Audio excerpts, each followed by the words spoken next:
അസ്സലാമു അലൈക്കും വറഹ്മത്തുള്ള. ഇറാഖിലെ ബാബിലോണിയ നഗരം, അവിടുത്തെ ഭരണാധികാരിയായിരുന്ന നമ്രൂദ് ഒരു ദിവസം ഒരു സ്വപ്നം കാണുന്നുണ്ട്. തൻ്റെ ജനങ്ങളിൽ നിന്ന് ഇനി പിറക്കാൻ പോകുന്ന ഒരു കുഞ്ഞ് തൻ്റെ അധികാരത്തെയും അവരുടെ വിശ്വാസത്തെയും ഒക്കെ തകർത്ത് കളയുന്ന വളരെ പേടിപ്പെടുത്തുന്ന ഒരു സ്വപ്നമായിരുന്നു അത്. മൂസ നബി അലൈഹി ഇസ്ലാമിൻ്റെ കാലത്ത് ഫിർഔൻ കാണുന്ന അതുപോലത്തെ ഒരു സ്വപ്നം. ഫിർഔൻ ചെയ്യുന്ന അതേ നടപടിയിലേക്കാണ് നമ്രൂദ് നീങ്ങുന്നത്. ഇവിടെ ഇനി ജനിക്കാൻ പോകുന്ന എല്ലാ കുഞ്ഞുങ്ങളെയും കൊന്നുകളയാനാണ് നമ്രൂദ് തൻ്റെ പട്ടാളക്കാർക്ക് നൽകുന്ന കൽപ്പന. എന്നിട്ടും ആ ആളുകൾക്കിടയിൽ തന്നെ ഇബ്രാഹിം നബി അലൈഹി ഇസ്ലാമിനെ വളർത്താനായിരുന്നു അള്ളാഹുവിൻ്റെ ഏറ്റവും വലിയ തീരുമാനം. ഇബ്രാഹിം നബിയുടെ ജീവിതം പല അർത്ഥങ്ങളിൽ വിശ്വാസികൾക്ക് വളരെയധികം പ്രചോദനം നൽകുന്ന ഒന്നാണ്. ഒരു മകൻ എന്ന നിലയിൽ, ഒരു പിതാവ് എന്ന നിലയിൽ, ഭർത്താവ് എന്ന നിലയിൽ, ഒരു വിശ്വാസി എന്ന നിലയിൽ പല അർത്ഥങ്ങളിൽ ഇബ്രാഹിം നബി അലൈഹി ഇസ്ലാമിന്റെ ജീവിതം വിശ്വാസികൾക്ക് വളരെയധികം പാഠങ്ങൾ ഉൾക്കൊള്ളുന്ന ജീവിതമാണ് ഇബ്രാഹിം നബി അലൈഹി ഇസ്ലാമിൻ്റെത്. ഇന്ന് ഇബ്രാഹിം നബിയുടെ കഥ കേൾക്കാം. ഇന്ന് ഇബ്രാഹിം നബിയുടെ കഥയാണ്. ഇബ്രാഹിം നബി അലൈഹി ഇസ്ലാമിന്റെ പിതാവ് ആസർ ഒരു ബിംബങ്ങളൊക്കെ നിർമ്മിക്കുന്ന ഒരാളായിരുന്നു. ആ നാട്ടിലുള്ള എല്ലാവരും ആരാധിക്കുന്ന ബിംബങ്ങളെ മുഴുവനും നിർമ്മിച്ചിരുന്നത് ഈ ആസർ ആയിരുന്നു. വളരെ ചെറിയ പ്രായത്തിൽ തന്നെ ഇബ്രാഹിം നബി അലൈഹി ഇസ്ലാം ഈ ശീലങ്ങളും ആചാരങ്ങളും ആരാധനകളൊക്കെ കണ്ടിട്ടാണ് അവരുടെ വീട്ടിൽ വളരുന്നത്. ആ സമയത്തെല്ലാം ഇബ്രാഹിം നബി അലൈഹി ഇസ്ലാം തൻ്റെ പിതാവിനോട് പോലും ഈ കാര്യങ്ങളിലൊക്കെ നിരന്തരം ചോദ്യങ്ങൾ ചോദിച്ചുകൊണ്ടേ ഇരിക്കുന്നുണ്ട്. ഈ ദൈവങ്ങൾ, നിങ്ങൾ ഈ മണ്ണിലും കല്ലിലൊക്കെ ഉണ്ടാക്കുന്ന ദൈവങ്ങൾ ആരെങ്കിലും കേൾക്കുന്നുണ്ടോ? അവ ആളുകൾക്ക് എങ്ങനെയാണ് നന്മകൾ ചെയ്യുന്നത് എന്ന് പല അർത്ഥത്തിൽ ഇബ്രാഹിം നബി അലൈഹി ഇസ്ലാം തൻ്റെ പിതാവിനെ ചോദ്യം ചെയ്തുകൊണ്ടേ ഇരിക്കുന്നുണ്ട്. ഇങ്ങനെ തൻ്റെ ചുറ്റുമുള്ള ആളുകൾ മുഴുവനും ഇങ്ങനെ ബഹുദൈവ വിശ്വാസത്തിൽ ഉൾപ്പെടുന്ന ആളുകളായിട്ട് പോലും അവരെ ചോദ്യം ചെയ്യാനും തൻ്റെ വീട്ടിൽ നിന്ന് തന്നെ തൻ്റെ പിതാവിനെ പോലും ചോദ്യം ചെയ്യാനുള്ള ആർജവം ഇബ്രാഹിം നബി അലൈഹി ഇസ്ലാം വളരെ കുഞ്ഞായിരിക്കുന്ന സമയത്ത് തന്നെ നേടിയെടുക്കുന്നുണ്ട്. പക്ഷേ പിതാവിൽ നിന്ന് വളരെ ഒരു നല്ല പ്രതികരണമല്ല ആദ്യകാലം മുതലേ ഇബ്രാഹിം നബി അലൈഹി ഇസ്ലാം കേട്ട് വളരുന്നത്. വളരെ കടുത്ത ഭാഷയിലാണ് തൻ്റെ പിതാവ് ആസർ ഇബ്രാഹിം നബി അലൈഹി ഇസ്ലാമിനെ താക്കീത് ചെയ്യുന്നത്. തങ്ങൾ ഇതുവരെ വിശ്വസിക്കുന്ന, ഇതുവരെ ആരാധിച്ചു പോന്നിരുന്ന ബിംബങ്ങളെ തള്ളിപ്പറയാനും അതിനെ ഉപേക്ഷിക്കാനും ഒക്കെ തയ്യാറായി നിൽക്കുന്ന ഇബ്രാഹിം നബി അലൈഹി ഇസ്ലാമിനെ വളരെ ദേഷ്യത്തോടെയാണ് പിതാവ് നേരിടുന്നത്. ആ സമയത്താണ് ജനിപ്പിക്കാനും വളർത്താനും ഒന്നും കഴിയാത്ത ഈ ബിംബങ്ങൾ തങ്ങൾ ചെയ്യുന്നത് എന്ന പാഠം ഇബ്രാഹിം നബി അലൈഹി ഇസ്ലാം അവരോട് നിരന്തരം ചോദിച്ചുകൊണ്ടേയിരിക്കുന്നുണ്ട്. അങ്ങനെയാണ് നമ്രൂദിന്റെ അടുത്തും ഇബ്രാഹിം നബി അലൈഹി ഇസ്ലാമിന്റെ ഈ വാക്കുകൾ അവരുടെ ചെവിയിലെത്തുന്നത്. നമ്രൂദ് ഇബ്രാഹിം നബി അലൈഹി ഇസ്ലാമിനെ കൊട്ടാരത്തിലേക്ക് വിളിച്ചു വരുത്തുന്നുണ്ട്. എന്നിട്ട് അവരോട് ചോദിക്കുന്നുണ്ട്, എന്താണ് നീ പറഞ്ഞുകൊണ്ടിരിക്കുന്നത്? ഇബ്രാഹിം നബി അലൈഹി സ്വലാം അവരോട് ചോദിക്കുന്നുണ്ട്, ഈ ബിംബങ്ങൾ നിങ്ങൾക്ക് എന്തെങ്കിലും ഉപകാരം ചെയ്യുന്നുണ്ടോ? അവ ജനിപ്പിക്കുന്നുണ്ടോ, ജീവിപ്പിക്കുന്നുണ്ടോ? ഇങ്ങനെ ഒരുപാട് ചോദ്യങ്ങൾ അവരോട് ചോദിക്കുന്നുണ്ട്. മാത്രമല്ല, അവരെക്കാലത്ത് സൂര്യനെയും ചന്ദ്രനെയും നക്ഷത്രങ്ങളെയും മരങ്ങളെയും ഒക്കെ ആരാധിച്ചിരുന്ന പല തരത്തിലുള്ള ആളുകൾ അക്കാലത്ത് നിലനിന്നിരുന്നു. ആ സമയത്താണ് ഇബ്രാഹിം നബി അലൈഹി സ്വലാം ഒരു ദിവസം രാത്രി സമയത്ത് നക്ഷത്രങ്ങളെ നോക്കിക്കൊണ്ട് പറയുന്നത്, ഇന്നു മുതൽ ഞാൻ നക്ഷത്രങ്ങളെയാണ് ആരാധിക്കുന്നത്. ആ സമയത്ത് നക്ഷത്രങ്ങളെ ആരാധിക്കുന്ന ആളുകൾക്ക് വളരെയധികം സന്തോഷിക്കുന്നുണ്ട്. കാരണം ഇബ്രാഹിം നബി അലൈഹി സ്വലാം അവരുടെ കൂട്ടത്തിൽ ചേർന്നല്ലോ എന്ന ആശ്വാസമായിരുന്നു. കുറച്ച് സമയം കഴിഞ്ഞപ്പോൾ നക്ഷത്രങ്ങളെല്ലാം മങ്ങിത്തുടങ്ങി. ആ സമയത്ത് ഇബ്രാഹിം നബി അലൈഹി സ്വലാം പറയുന്നുണ്ട്, ഇത് എൻ്റെ ദൈവമാവാൻ പറ്റില്ല, കാരണം അവ മങ്ങിപ്പോയല്ലോ. അടുത്തത് ചന്ദ്രൻ ഉദിച്ചു. ആ സമയത്ത് ഇബ്രാഹിം നബി പറയുന്നുണ്ട്, എന്നാൽ ചന്ദ്രനാണ് എൻ്റെ ദൈവം. ആ സമയത്ത് ചന്ദ്രനെ ആരാധിക്കുന്നവർ വളരെയധികം സന്തോഷിക്കുന്നുണ്ട്. കുറച്ച് സമയം കഴിഞ്ഞപ്പോൾ ചന്ദ്രനും അസ്തമിച്ചു. അടുത്ത പ്രഭാതത്തിൽ സൂര്യൻ ഉദിച്ചപ്പോൾ ഇബ്രാഹിം നബി അലൈഹി സ്വലാം പറയുന്നുണ്ട്, എന്നാൽ ഇനി സൂര്യനാണ് എൻ്റെ ദൈവം. കുറച്ച് സമയം കഴിഞ്ഞപ്പോൾ സൂര്യനും അസ്തമിച്ചു. ഇങ്ങനെ അസ്തമിച്ചുകൊണ്ടിരിക്കുന്ന ദൈവങ്ങളല്ല എൻ്റെ ദൈവമെന്നും എൻ്റെ റബ്ബ് ഇലാഹായ അള്ളാഹു ആണെന്നുള്ളൊരു പാഠമാണ് ആ സമയത്ത് ഇബ്രാഹിം നബി അലൈഹി സ്വലാം ആ ജനങ്ങൾക്ക് നൽകുന്നത്. നമ്രൂദ് കൊട്ടാരത്തിലേക്ക് വിളിച്ചു വരുത്തിക്കൊണ്ട് ഇബ്രാഹിം നബി അലൈഹി സ്വലാമിന് ചോദിക്കുന്നുണ്ട്, എന്താണ് നിന്റെ ദൈവം ചെയ്യുന്നതെന്ന്. ആ സമയത്ത് അദ്ദേഹം പറയുന്നുണ്ട്, എൻ്റെ അള്ളാഹു ഒരാളെ സൃഷ്ടിക്കുകയും ജീവൻ കൊടുക്കുകയും അവരെ മരിപ്പിക്കുകയും അതിനുശേഷം വീണ്ടും പുനരുദ്ധാനം ചെയ്യുകയൊക്കെ ചെയ്യുന്നുണ്ട് എന്ന് പറയുന്നുണ്ട്. ആ സമയത്ത് നമ്രൂദ് പറയുന്നത്, എനിക്കും ആ കഴിവുണ്ട്. അത് പറഞ്ഞുകൊണ്ട് തടവറയിൽ പിടിച്ചു വെച്ച 2 തടവ് പുള്ളികളെ കൊണ്ടുവന്നുകൊണ്ട് ഒരാളെ കൊല്ലാനും മറ്റയാളെ വെറുതെ വിടാനും പറയുകയാണ്. നമ്രൂദിന്റെ ഈ അബദ്ധജടിലമായ വാദം കേട്ടിട്ട് അവിടുത്തെ ആളുകൾക്ക് പോലും വളരെ പുച്ഛ മനോഭാവം ഉണ്ടാകുന്നത്. ആയിരിക്കുന്ന സമയത്താണ് നമ്രൂദ് ഇബ്രാഹിം നബി അലൈഹി സ്വലാമിനോട് പറയുന്നത്, എങ്കിൽ നീ ഒരു കാര്യം ചെയ്യണം, നിന്റെ ദൈവത്തോട് മരിച്ചുപോയ ഒരാളെ ജീവിപ്പിക്കാൻ വേണ്ടിയിട്ട് എന്തെങ്കിലും പറയണം എന്ന് പറയുന്നുണ്ട്. ആ സമയത്ത് ഇബ്രാഹിം നബി അലൈഹി സ്വലാം അള്ളാഹുവിനോട് പറയുന്നുണ്ട്, അള്ളാഹുവെ, നീ എനിക്ക് എന്തെങ്കിലും ഒരു തെളിവ് ഈ മരിച്ചുപോയവരെ ജീവിപ്പിക്കുന്നതിൽ കാണിച്ചു തരണം. ഉടനെ അള്ളാഹു സുബ്ഹാനഹു വ തആല ഇബ്രാഹിം നബി അലൈഹി സ്വലാമിന് ഒരു കൽപ്പന കൊടുക്കുന്നുണ്ട്. 4 പക്ഷികളെ അങ്ങ് പിടിക്കണം, എന്നിട്ട് അവയെ അറുത്തുകൊണ്ട് പല കഷ്ണങ്ങളാക്കി 4 വ്യത്യസ്തമായ മലകളിൽ കൊണ്ടുപോയി നിക്ഷേപിക്കണം. ഇബ്രാഹിം നബി അലൈഹി സ്വലാം അള്ളാഹുവിന്റെ കൽപ്പന പ്രകാരം തന്നെ 4 പക്ഷികളെ അറുത്ത് ഇതുപോലെ ചെയ്യുന്നുണ്ട്. എന്നിട്ട് മറ്റൊരു മലയുടെ മുകളിൽ കയറി നിന്നുകൊണ്ട് ഈ 4 പക്ഷികളുടെയും പേര് വിളിക്കണം. ആ സമയത്ത് അത്ഭുതമായെന്ന് പറയട്ടെ, അള്ളാഹു സുബ്ഹാനഹു വ തആലയുടെ ജീവിപ്പിക്കാനുള്ള കഴിവുകൊണ്ട് തന്നെ ആ 4 പക്ഷികളും ജീവൻ വെച്ചുകൊണ്ട് ഇബ്രാഹിം നബിയുടെ അടുത്തേക്ക് പറന്നു വരുന്ന ഒരു കാഴ്ചയാണ് ആ നാട്ടിലെ മുഴുവൻ ആളുകൾ കാണുന്നത്. എന്നിട്ടും പലരും അവരുടെ വിശ്വാസത്തിൽ തന്നെ തുടർന്നുകൊണ്ടിരിക്കുകയാണ്. ആ സമയത്താണ് ഇബ്രാഹിം നബി അലൈഹി ഇസ്ലാമിന് മറ്റൊരു സൗഭാഗ്യം കൈവരുന്നത്. അഥവാ ഈ ബിംബാരാധകരായി കഴിഞ്ഞിരുന്ന ആ സമൂഹത്തിന് അവരുടെ വാദങ്ങളെ തിരുത്തി കളയാനുള്ള ഒരു അവസരം ഉണ്ടാക്കി കൊടുക്കണം, സത്യം എന്താണ് എന്ന് അവർക്ക് പറഞ്ഞു കൊടുക്കണം എന്നൊരു ബോധ്യം ഉണ്ടാവുന്നത്. അങ്ങനെയാണ് ആ നാട്ടിലെ ഒരു വലിയ ഉത്സവം എത്തുന്നത്. ആ സമയത്ത് ഇബ്രാഹിം നബി അലൈഹി ഇസ്ലാം ഒരു കാര്യം തീരുമാനിക്കണം. എല്ലാവരും ഉത്സവത്തിന് പോകുമ്പോൾ ഇബ്രാഹിം നബി അലൈഹി ഇസ്ലാമിനെ വിളിക്കുന്നുണ്ട്. ഇബ്രാഹിം, നീ ഉത്സവത്തിന് പോരുന്നില്ലേ? ഇന്ന് വലിയ ആഘോഷങ്ങളൊക്കെ ആയിരിക്കും, പോരുന്നില്ലേ എന്ന് ചോദിച്ചുകൊണ്ട് ഇബ്രാഹിം നബിയെ ആ ഉത്സവത്തിന് വേണ്ടി ക്ഷണിക്കുന്നുണ്ട്. പക്ഷേ ഇബ്രാഹിം നബി അലൈഹി സ്വലാം, എനിക്ക് സുഖമില്ല, ഞാൻ പോരുന്നില്ല എന്നാണ് അവരോട് പറയുന്നത്. അങ്ങനെ തൻ്റെ പിതാവ് അടക്കമുള്ള ആളുകളെല്ലാം ആ നാട്ടിൽ നിന്ന് ഉത്സവത്തിന് വേണ്ടി മറ്റൊരു സ്ഥലത്തേക്ക് പോവുകയാണ്. ആ സമയത്താണ് ഇബ്രാഹിം നബി അലൈഹി സ്വലാം ഒരു കോടാലി എടുത്തുകൊണ്ട് ഇവരെല്ലാം ആരാധിക്കുന്ന ഇവരുടെ ആരാധനാലയങ്ങളിൽ ചെല്ലുന്നത്. അവിടെ പല വലിപ്പത്തിലുള്ള പല രൂപങ്ങളിലുള്ള ഒരുപാട് വിഗ്രഹങ്ങൾ ഉണ്ടായിരുന്നു. ഇബ്രാഹിം നബി അലൈഹി സ്വലാം ഉടനെ എല്ലാ വിഗ്രഹങ്ങളെയും ആ കോടാലി കൊണ്ട് തകർത്ത് കളയുകയാണ്. അതിനുശേഷം ഈ കോടാലി അവിടെയുള്ള ഒരു വലിയ വിഗ്രഹത്തിന്റെ മുകളിൽ വെക്കുകയും ഒരു മാലയാക്കി അതിന്റെ തോളിൽ അത് ചാർത്തി കൊടുക്കുകയുമാണ്. ഉത്സവം കഴിഞ്ഞു വരുന്ന ആളുകളെല്ലാം കാണുന്നത് തങ്ങളുടെ വിഗ്രഹങ്ങളെല്ലാം തകർന്നടി നിൽക്കുന്ന ഈ ഭീതിപ്പെടുത്തുന്ന കാഴ്ചയാണ്. അവർക്ക് ഉറപ്പുണ്ടായിരുന്നു തങ്ങളുടെ വിഗ്രഹങ്ങളെല്ലാം തള്ളിപ്പറയുന്ന ഇബ്രാഹിം തന്നെയാണ് ഇത് ചെയ്തതെന്ന്. ഉടനെ നമ്രൂദ് വരികയും ഇബ്രാഹിം നബി അലൈഹി സ്വലാമിനെ അവിടേക്ക് വിളിച്ചു വരുത്തുകയും ചെയ്തു. അദ്ദേഹം ഇബ്രാഹിം നബി അലൈഹി സ്വലാമിനോട് ചോദിക്കുന്നുണ്ട്, ആരാണ് ഈ ബിംബങ്ങളെല്ലാം തകർത്ത് കളഞ്ഞത്? ഇബ്രാഹിം നബി പറയുന്നുണ്ട്, എനിക്കറിയില്ല, ഞാൻ കണ്ടിട്ടില്ല. ഇതാ ഇവിടെ ആ വലിയ വിഗ്രഹത്തിന്റെ മുകളിലല്ലേ കോടാലി ഇരിക്കുന്നത്, അവരോട് ചോദിച്ചു നോക്കൂ എന്നാണ് ഇബ്രാഹിം നബി അലൈഹി സ്വലാം പറയുന്നത്. ആ സമയത്ത് നമ്രൂദ് അവരോട് തിരിച്ചു പറയുന്നത്, നിനക്കറിയില്ലേ അതേ അവർക്ക് സംസാരിക്കാനുള്ള ശേഷിയില്ല എന്നത്. ആ സമയത്ത് ഇബ്രാഹിം നബി അലൈഹി സ്വലാം അവർക്ക് തിരുത്തി കൊടുക്കുന്നുണ്ട്, എങ്കിൽ സംസാരിക്കാൻ പോലും ശേഷിയില്ലാത്ത ഈ വിഗ്രഹങ്ങളെയാണോ അവർ ആരാധിക്കുന്നത് എന്നൊരു ചോദ്യമാണ് ഇബ്രാഹിം നബി അലൈഹി സ്വലാം നമ്രൂദിനും അവിടുത്തെ വിശ്വാസികൾക്ക് മുന്നിലും ഇട്ടുകൊടുക്കുന്നത്.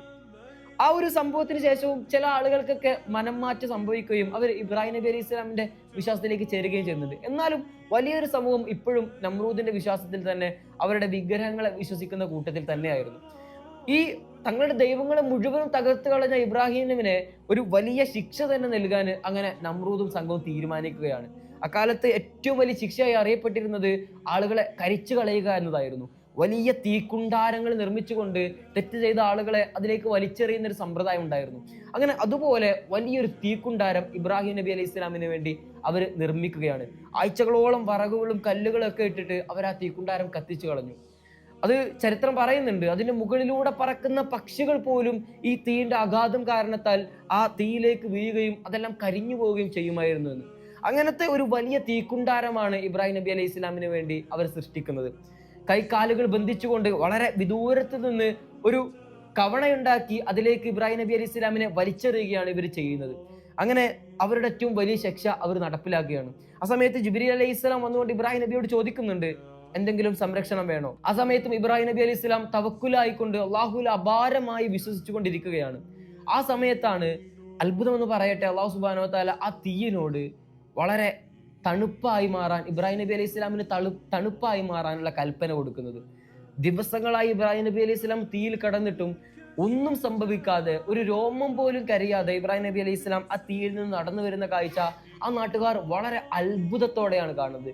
പലർക്കും അത് അവിശ്വസനീയമായിരുന്നു. ഈ സംഭവത്തിന് ശേഷമാണ് ചില ആളുകളൊക്കെ വീണ്ടും ഇബ്രാഹിം നബി അലൈഹി ഇസ്ലാമിന്റെ വിശ്വാസത്തിലേക്ക് കടന്നു വരുന്നത്. ഇത്രയേറെ സംഭവങ്ങൾ നടക്കുന്നതോടുകൂടെ ഇനി ആ നാട്ടിൽ നിൽക്കുന്നത് നല്ലതല്ല എന്ന തീരുമാനത്തിലേക്ക് ഇബ്രാഹിം നബി അലൈഹി ഇസ്ലാം എത്തുകയാണ്. അങ്ങനെ തന്റെ പിതാവിന്റെ അടുത്തേക്ക് ഇബ്രാഹിം നബി അലൈഹി ഇസ്ലാം ചെല്ലുന്നു. അവരോട് പറയുന്നുണ്ട്, ഞാൻ ഈ നാട് വിട്ടു പോവുകയാണ്. ആ സമയത്തും ആസർ കടുത്ത ഭാഷയിലാണ് ഇബ്രാഹിം നബി അലൈഹി ഇസ്ലാമിനോട് സംസാരിക്കുന്നത്. അങ്ങനെ ഈ തീയിലേക്ക് എറിഞ്ഞ സംഭവത്തിന് ശേഷം ഇബ്രാഹിം നബി അലൈഹി ഇസ്ലാമിൽ വിശ്വസിച്ച സാറ എന്ന ഒരു യുവതിയെ ഇബ്രാഹിം നബി അലൈഹി ഇസ്ലാം വിവാഹം കഴിക്കുന്നുണ്ട്. അവരുമായിട്ട് ഇബ്രാഹിം നബി അലൈഹി ഇസ്ലാം നാട് വിട്ടു പോവുകയാണ്. കൂടെ ലൂത്ത് നബി അലൈഹി ഇസ്ലാമും അക്കാലത്ത് പ്രവാചകത്വമൊന്നും ലഭിച്ചിട്ടില്ല, ഇവരുടെ കൂടെ പോകുന്നുണ്ട്. ഷാമിലേക്കും ഈജിപ്തിലേക്കൊക്കെയാണ് അവരുടെ യാത്ര ഉണ്ടാകുന്നത്. കുറച്ചു കാലം ഷാമിൽ താമസിക്കുകയും പിന്നീട് ഈജിപ്തിലേക്ക് പോവുകയൊക്കെയാണ്. ഈജിപ്തിൽ വെച്ചുകൊണ്ട് അവിടുത്തെ കൊട്ടാരത്തിൽ വെച്ചുകൊണ്ട് ചില സംഭവങ്ങളൊക്കെ നടക്കുന്നുണ്ട്. അതിനുശേഷമാണ് അവിടുത്തെ രാജാവായിരുന്ന ആൾ ഇബ്രാഹിം നബി അലൈഹി ഇസ്ലാമിന് സമ്മാനമായിക്കൊണ്ട് ഈ ഒരു ഹാജറ എന്ന അടിമയെ അവർക്ക് നൽകുന്നത്. ഈ ഹാജറ എന്ന അടിമയുമായിട്ടാണ് പിന്നീട് ഇവരുടെ യാത്ര ഉണ്ടാവുന്നത്. പിന്നീട് അവർ ഫലസ്തീനിലേക്ക് പോവുകയും അവിടെ ഒരുപാട് കൃഷിയും ആളുകളെയൊക്കെ ആയിട്ട് വളരെ സന്തോഷത്തോടു കൂടിയാണ് ജീവിതം മുന്നോട്ട് പോകുന്നത്. ആ സമയത്ത് ആദ്യ ഭാര്യയായിരുന്ന സാറ ബീവി ഇബ്രാഹിം നബി അലൈഹി സ്വലാമിനോട് പറയുന്നുണ്ട്, നമുക്ക് മക്കളൊന്നുമില്ല, അതുകൊണ്ട് ഈ ഹാജറ എന്ന നമ്മുടെ കൂടെയുള്ള സ്ത്രീയെയും അങ്ങ് വിവാഹം കഴിക്കണം, എന്നിട്ട് നമുക്ക് മക്കൾ ഉണ്ടാവണം എന്നുള്ള കാര്യങ്ങളൊക്കെയാണ് സാറ ബീവി ഇബ്രാഹിം നബി അലൈഹി സ്വലാമിനോട് പറയുന്നത്. അങ്ങനെ ഹാജറ എന്ന സ്ത്രീയെയും ഇബ്രാഹിം നബി അലൈഹി സ്വലാം വിവാഹം കഴിക്കുന്നുണ്ട്. വളരെ വാർദ്ധക്യത്തിൽ നിൽക്കുന്ന സമയത്താണ് ഇബ്രാഹിം നബി അലൈഹി സ്വലാമിന് ഈ ഹാജറ എന്ന സ്ത്രീയിൽ പിന്നീട് കുഞ്ഞുങ്ങൾ ഉണ്ടാവുന്നത്. ആദ്യമായിട്ട് ഇസ്മായിൽ നബി അലൈഹി സ്വലാം ഇബ്രാഹിം നബി അലൈഹി സ്വലാമിന് വളരെ സന്തോഷത്തോടു കൂടിയാണ് ഇസ്മായിൽ എന്ന പുത്രൻ ഇബ്രാഹിം നബി അലൈഹി സ്വലാമിനും ഹാജറ ബീവിക്കും പിറക്കുന്നത്. അതിനുശേഷം ഫലസ്തീനിൽ നിന്ന് ഇവര് നേരെ പോകുന്നത് മക്കയിലേക്കാണ്. അക്കാലത്ത് മക്ക എന്നത് വളരെ ദുരിതപൂർണമായ, ആളുകളൊന്നും താമസിക്കാത്ത, വെറും തരിശ് മരുഭൂമിയായി മാത്രം കിടക്കുന്ന ഒരു പ്രദേശമാണ്. അവിടേക്കാണ് ഇബ്രാഹിം നബി അലൈഹി സ്വലാം അള്ളാഹുവിന്റെ കൽപ്പന പ്രകാരം ഈ ഹാജറ ബീവിയെയും ഇസ്മായിൽ എന്ന തന്റെ കൈക്കുഞ്ഞിനെയും കൊണ്ട് മക്കയിലേക്ക് പോകുന്നത്. വളരെ വേദനിപ്പിക്കുന്ന കാഴ്ചകളായിരുന്നു ഈ ചെറിയ കുടുംബത്തിന് അവിടെ കാത്തിരിക്കുന്നത്. മരുഭൂമിയിൽ തീക്ഷ്ണമായ വെയിലടിക്കുന്ന, അത്രയും തീക്ഷ്ണമായ ആ മരുഭൂമിയിൽ തൻ്റെ ഭാര്യയെയും ആ കൈക്കുഞ്ഞിനെയും അവശേഷിപ്പിച്ചുകൊണ്ട് ഇബ്രാഹിം നബി അലൈഹി സ്വലാം ഫലസ്തീനിലേക്ക് തന്നെ തിരിച്ചു പോരുകയാണ്. ആ സമയത്ത് വേവലാതിപ്പെട്ടുകൊണ്ട് ഹജറ ബീവി അലൈഹി സ്വലാം ഇബ്രാഹിം നബിയുടെ അടുത്തേക്ക് വന്നുകൊണ്ട് ചോദിക്കുന്നുണ്ട്, അള്ളാഹുവിൻ്റെ കൽപ്പന തന്നെയല്ലേ ഇത്? ആ സമയത്ത് ഇബ്രാഹിം നബി അലൈഹി സ്വലാം അവരോട് പറയുന്നുണ്ട്, അതെ, അള്ളാഹുവിൻ്റെ കൽപ്പനയാണിത്. ഹജറ ബീവിയെയും ഇസ്മായിൽ നബി അലൈഹി സ്വലാമിനെയും ഈ മക്കയിൽ ഉപേക്ഷിച്ച് പോകാനാണ് എൻ്റെ റബ്ബിനോട് പറഞ്ഞിട്ടുള്ളത്. ആ സമയത്ത് ഹജറ ബീവി വളരെ കടുത്ത സ്വരത്തിൽ തന്നെ പറയുന്നുണ്ട്, എങ്കിൽ എനിക്ക് സന്തോഷമേ ഉള്ളൂ. എൻ്റെ റബ്ബാണ് എന്നെ ഇവിടെ ആക്കാൻ കൽപ്പിച്ചതെങ്കിൽ എനിക്ക് മറ്റൊന്നും അതിൽ ചിന്തിക്കാനില്ല എന്ന് പറയുന്ന ആ ഒരു വിശ്വാസത്തിന്റെ ദൃഢതയുണ്ട്. ഇന്ന് നമ്മൾ കാണുന്ന മക്കയായിരുന്നില്ല അത്. ആൾപ്പാർപ്പോ താമസമോ ഒന്നുമില്ലാത്ത, ഒരു ജലാശയം പോലും ഇല്ലാത്ത, വളരെ ചൂട് പിടിച്ചു കിടക്കുന്ന മരുഭൂമി പ്രദേശത്താണ് തൻ്റെ കൈക്കുഞ്ഞിനെയും തൻ്റെ ഭാര്യയെയും ഇട്ടുകൊണ്ട് ഇബ്രാഹിം നബി അലൈഹി സ്വലാം തൻ്റെ നാട്ടിലേക്ക് തിരിച്ചു പോരുന്നത്. അവരുടെ കയ്യിൽ വളരെ കുറഞ്ഞ ഈത്തപ്പഴവും കുറച്ച് വെള്ളവും മാത്രമായിരുന്നു ആ സമയത്ത് അവശേഷിച്ചിരുന്നത്. ഇങ്ങനെ രാത്രിയും പകലുകളും ഇങ്ങനെ നീങ്ങിക്കൊണ്ടേയിരുന്നു. സമയത്ത് അവരുടെ കയ്യിലുണ്ടായിരുന്ന ഭക്ഷണം മുഴുവനും തീർന്നുപോയി. തൻ്റെ കുഞ്ഞായിരുന്ന ഇസ്മായിൽ നബി അലൈഹി സ്വലാം വാവിട്ട് കരയുകയാണ്. ഹജറ ബീവിക്ക് എന്ത് ചെയ്യണമെന്ന് അറിയുന്നില്ല, ആരെയാണ് സഹായത്തിന് വിളിക്കേണ്ടതെന്ന് അറിയുന്നില്ല. ഉടനെ കുഞ്ഞിനെ അവിടെ മരുഭൂമിയിൽ കിടത്തിക്കൊണ്ട് അവിടെ ഉണ്ടായിരുന്ന സഫ മർവ മലകൾക്കിടയിലൂടെ ഹജറ ബീവി ഓടുകയാണ്.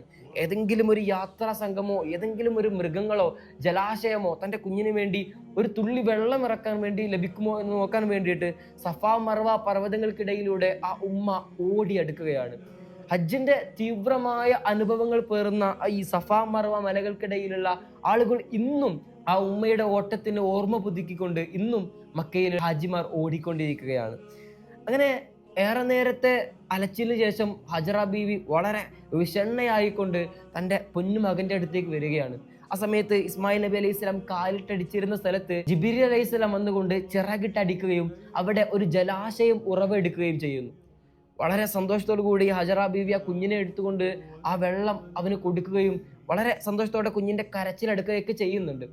ആ സമയത്ത് ആ വെള്ളം ഉറവയെടുത്തത് നിർത്താതെ ഒലിച്ചുകൊണ്ടിരിക്കുകയും അതൊരു കുളമായി മാറുകയൊക്കെ ചെയ്യുന്നുണ്ട്. ആ സമയത്താണ് ഹജറ ബീവി സംസം അടങ്ങുക എന്ന ഭാഷയിൽ ആ ജലാശയത്തോട് സംസാരിക്കുന്നത്. അങ്ങനെ ആ ജലാശയം അവിടെ അടങ്ങുകയും പിന്നീട് അതൊരു സംസം കിണറായി മാറുകയും ചെയ്യുന്ന ചരിത്രമാണ് പിന്നീട് നമ്മൾ കാണുന്നത്. കൃത്യം 5 ദിവസങ്ങൾക്ക് ശേഷം അവിടെ ഒരു കച്ചവട സംഘം എത്തുകയാണ് മക്കയിൽ. വളരെ കാട് പിടിച്ചു കിടന്നിരുന്ന മക്കയിലേക്ക് ആളുകൾ ഒഴുകി തുടങ്ങുകയാണ്.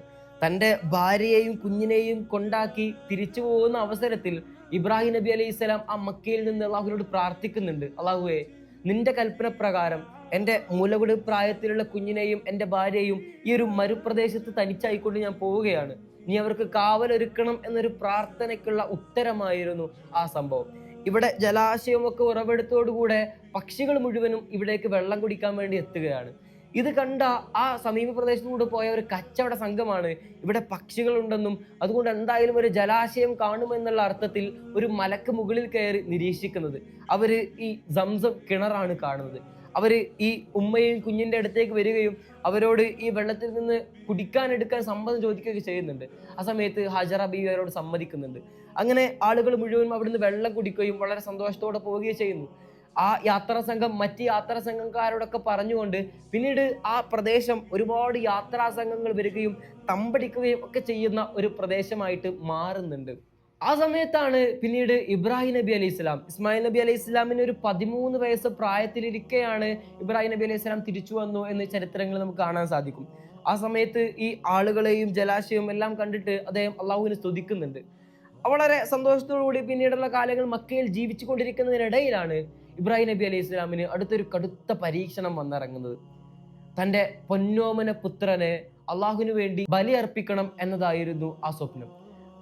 വീണ്ടും വീണ്ടും ആ സ്വപ്നം രാത്രികളിൽ തന്നെ വേട്ടയാടാൻ തുടങ്ങിയതോടുകൂടെ ഇബ്രാഹിം നബി അലൈഹി സ്വലാമിന് ഉറപ്പായി ഇത് അള്ളാഹുവിൽ നിന്നുള്ള ഒരു കൽപ്പനയാണ്. അങ്ങനെ ഇബ്രാഹിം നബി അലൈഹി സ്വലാം തന്റെ ഭാര്യയുടെ അടുത്ത് വന്നിട്ട് പറയുന്നുണ്ട്, ഞാനും നമ്മുടെ മകനും ഒരു യാത്രക്ക് വേണ്ടി പോവുകയാണ്. അന്നേ ദിവസം ഹാജറ ബീവി തന്റെ ഇസ്മായിലിനെ കുളിച്ചൊരുക്കി വളരെ നല്ല വസ്ത്രങ്ങളൊക്കെ ധരിപ്പിച്ച് പിതാവിന്റെ കൂടെ അയക്കുന്നുണ്ട്. പിതാവ് ഒരു കത്തിയും കയറും ഒക്കെ എടുത്തിട്ടാണ് അവരുടെ കൂടെ പോകുന്നത്. തന്റെ മാതാവിൽ നിന്ന് അല്പദൂരം സഞ്ചരിച്ചതോടുകൂടെ ഇബ്രാഹിം നബി അലൈഹി സ്വലാം ഇസ്മായിൽ നബി അലൈഹി സ്വലാമിനോട് കാര്യങ്ങൾ വിശദീകരിച്ചു കൊടുക്കുന്നുണ്ട്. അള്ളാഹു എന്നോട് തന്നെ അറുക്കാൻ വേണ്ടിയാണ് കൽപ്പിച്ചിരിക്കുന്നത്. ഉടനെ ഇസ്മായിൽ നബി അലൈഹി സ്വലാമിന്റെ മറുപടി ഇബ്രാഹിം നബി അലൈഹി സ്വലാമിനെ ഞെട്ടിച്ചു കളയുകയാണ്. പിതാവേ, അള്ളാഹു സുബ്ഹാനഹു വ തആല അങ്ങനെ ഒരു കാര്യം അങ്ങയോട് കൽപ്പിച്ചിട്ടുണ്ടെങ്കിൽ അതിൽ നിന്ന് മാറി നിൽക്കാതെ എന്തായാലും ആ കർമ്മം അങ്ങ് നിർവഹിക്കണം. മാത്രമല്ല പിന്നീട് പറയുന്ന കാര്യങ്ങൾ ഇബ്രാഹിം നബി അലൈഹി സ്വലാമിനെ വല്ലാതെ വേദനിപ്പിക്കുന്നുണ്ട്. കാരണം അവർ പറയുന്നുണ്ട്, എൻ്റെ കൈക്കാലുകൾ അങ്ങ് ബലമായി തന്നെ കെട്ടിയിടണം, എന്നെ കമിഴ്ത്തി കിടത്തിട്ട് വേണം അറുക്കാൻ, കാരണം എൻ്റെ മുഖം കണ്ട് അങ്ങ് ഇതിൽ നിന്ന് ഒരിക്കലും പിന്മാറരുത്, കാരണം അള്ളാഹുവിൻ്റെ കൽപ്പനയാണിത്. അങ്ങനെ വളരെ ഉറച്ച വിശ്വാസത്തോടുകൂടെ അറ്റുനോറ്റുണ്ടായ തൻ്റെ പിഞ്ചോമനയെ കൈകാലുകൾ കെട്ടിയിട്ടുകൊണ്ട് മുഖം താഴ്ത്തി വെച്ചുകൊണ്ട് ഇബ്രാഹിം നബി അലൈഹി സ്വലാം അറുക്കാൻ വേണ്ടി അടുത്തതും ഇബ്രാഹിം നബി അലൈഹി സ്വലാമിന്റെ അടുത്തേക്ക് അള്ളാഹു സുബ്ഹാനഹു വ തആല ജിബ്രീൽ അലൈഹി സ്വലാമിനെ പറഞ്ഞയക്കുകയാണ്. ഈ പരീക്ഷണത്തിൽ താങ്കൾ വിജയിച്ചിരിക്കുന്നുവെന്നും പകരമായിട്ട് ഈ ആടിനെ അറുക്കണമെന്നുമുള്ള കൽപ്പന ഇബ്രാഹിം നബി അലൈഹി സ്വലാമിന് ജിബ്രീൽ അലൈഹി സ്വലാം നൽകുകയാണ്.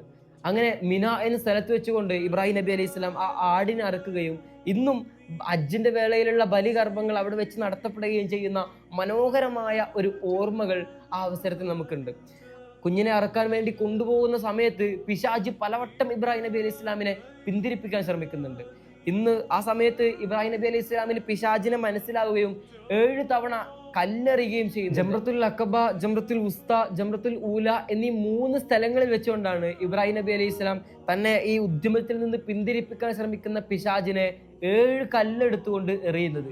ഇന്നും ആ ഓർമ്മകൾ പുതുക്കിക്കൊണ്ട് ഹാജിമാർ ഈ 3 സ്ഥലങ്ങളിൽ വെച്ചുകൊണ്ട് പിശാചിനെ എറിയുന്ന ഒരു ക്രിയ ഹജ്ജിന്റെ വേളയിലുണ്ട്. എല്ലാ പരീക്ഷണങ്ങളെയും തരണം ചെയ്യുന്ന ഒരു പിതാവിനെയും എല്ലാ ബുദ്ധിമുട്ടുകൾക്കിടയിലും അള്ളാഹുവിന്റെ കൽപ്പനകൾക്ക് വഴങ്ങുന്ന ഏത് പരീക്ഷണ ഘട്ടങ്ങളിൽ പോലും അവരുടെ കൂടെ നിൽക്കുന്ന അള്ളാഹുവിന്റെ കൽപ്പനകൾക്കൊപ്പം നിൽക്കുന്ന ഒരു മാതാവിനെയും അതിനെല്ലാം ഉതകുന്ന ഒരു മകനെയും കാണുന്ന ഒരു ചരിത്രം ഹജ്ജിന്റെ വേളയിൽ നമുക്ക് ഇബ്രാഹിം നബി അലൈഹി സ്വലാമിന്റെയും ഇസ്മായിൽ നബി അലൈഹി സ്വലാമിന്റെയും ഹാജറ ബീവിയുടെയും ചരിത്രം നമ്മോട് വിളിച്ചു പറയുന്നത് ഈ ഒരു സഹനത്തിന്റെയും അചഞ്ചലമായ വിശ്വാസത്തിന്റെയും ഒക്കെ കഥയാണ്.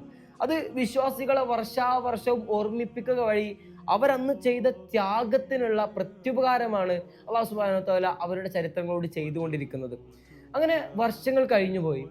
ഇബ്രാഹിം നബി അലൈഹി ഇസ്ലാമിന് 130 ആ സമയത്ത് വയസ്സുണ്ടാവുന്നത്. ഇസ്മായിൽ നബി അലൈഹി ഇസ്ലാമിന് 30 അടുക്കുന്ന സമയം. അള്ളാഹു സുബ്ഹാനഹു വ തആല കഅബയുടെ പുനർനിർമ്മാണവുമായി ബന്ധപ്പെട്ടുകൊണ്ടുള്ള ഒരു സ്വപ്നമാണ് ഇബ്രാഹിം നബി അലൈഹി ഇസ്ലാമിന് നൽകുന്നത്. ഉടനെ മണൽ മൂടിക്കിടന്നിരുന്ന കഅബാലയം പുതുക്കി പണിയാനുള്ള കൽപ്പനയാണ് അള്ളാഹു നൽകുന്നത്.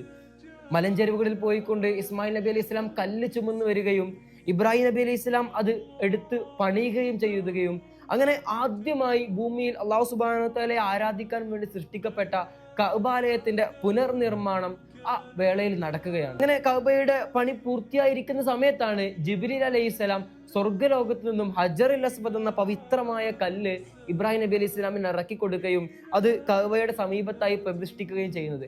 ആ സമയത്ത് അത് വെളുത്ത കല്ലായിരുന്നു എന്നും പിന്നീട് ആളുകളുടെ തെറ്റ് കാരണമാണ് അത് കറുത്തു പോയത് എന്നൊക്കെ ചരിത്ര ഗ്രന്ഥങ്ങളിൽ നമുക്ക് വായിച്ചെടുക്കാൻ സാധിക്കും. കഅബയുടെ പണി പൂർത്തിയായിരിക്കുന്ന അവസ്ഥയിലാണ് അല്ലാഹു സുബ്ഹാനഹു വ തആല ഇബ്രാഹിം നബി അലൈഹി സ്വലാമിനോട് കൽപ്പിക്കുന്നത്, ലോകത്താകമാനമുള്ള ജനങ്ങളെ ഇനി ഹജ്ജിന് വേണ്ടി മക്കയിലേക്ക് ക്ഷണിക്കണം. ഇബ്രാഹിം നബി അലൈഹി സ്വലാം വളരെ സംശയത്തോടു കൂടെ അള്ളാഹുവിനോട് ചോദിക്കുന്നുണ്ട്, അല്ലാഹ് ഞാൻ എങ്ങനെയാണ് ആളുകളെ വിളിക്കുക, ഇവിടെ ആരും ഇല്ലല്ലോ എന്നൊക്കെ. ആ സമയത്ത് അള്ളാഹു പറയുന്നുണ്ട്, ഞാൻ എല്ലാ ആളുകളെയും കേൾപ്പിക്കും. ആ സമയത്ത് 3 തവണയാണ് ഇബ്രാഹിം നബി അലൈഹി സ്വലാം ലോകത്താകമാനമുള്ള ജനങ്ങളെ ഹജ്ജിന് വേണ്ടി മക്കയിലേക്ക് ക്ഷണിക്കുന്നത്. അത് എല്ലാ ലോകത്തും പ്രതിധ്വനിച്ച് കേൾക്കുകയും എല്ലാവരെയും ഹജ്ജിന് വേണ്ടിയുള്ള ക്ഷണമായിട്ട് അത് കാണുകയും ഒക്കെ ചെയ്യുന്നുണ്ട്. ഇങ്ങനെ തന്റെ 200ാമത്തെ വയസ്സിലാണ് ഇബ്രാഹിം നബി അലൈഹി സ്വലാം അള്ളാഹുവിലേക്ക് മടങ്ങുന്നത്. പല അർത്ഥത്തിൽ ഇബ്രാഹിം നബി അലൈഹി ഇസ്ലാമിന്റെ ജീവിതം ഓരോ വിശ്വാസികൾക്കും വളരെയധികം പ്രചോദനമായി നിലകൊള്ളുന്നുണ്ട്. പ്രവാചകർ സല്ലല്ലാഹു അലൈഹി വസല്ലം തങ്ങൾ പോലും പല അർത്ഥത്തിൽ പല അവസരങ്ങളിലും ഇബ്രാഹിം നബി അലൈഹി ഇസ്ലാമിന്റെ കഥകൾ എടുത്ത് പറയുകയും അത് വിശ്വാസികൾക്ക് പ്രചോദനം ഉൾക്കൊള്ളാൻ വേണ്ടിയിട്ട് നിരന്തരം ആവർത്തിക്കുകയൊക്കെ ചെയ്യുമായിരുന്നു എന്ന് ചരിത്രങ്ങൾ നമുക്ക് കാണാൻ സാധിക്കും. അള്ളാഹു സുബ്ഹാനഹു വ തആലയുടെ പല ഘട്ടങ്ങളിലുള്ള പല പരീക്ഷണങ്ങളെ അചഞ്ചലമായ വിശ്വാസം ഒന്നുകൊണ്ട് മാത്രം നിർവഹിക്കുകയും അതുവഴി അള്ളാഹുവിന്റെ കൂട്ടുകാരൻ ഖലീലുല്ലാഹി ഇബ്രാഹിം നബി അലൈഹി സ്വലാം എന്ന പേരിലേക്ക് വരെ ഇബ്രാഹിം നബി അലൈഹി സ്വലാമിനെ എത്തിക്കുകയും ചെയ്ത വളരെ മനോഹരമായ ജീവിത സന്ദേശമാണ് ഇബ്രാഹിം നബി അലൈഹി സ്വലാമിന്റെ ജീവിതം നമുക്ക് പകർന്നു നൽകുന്നത്.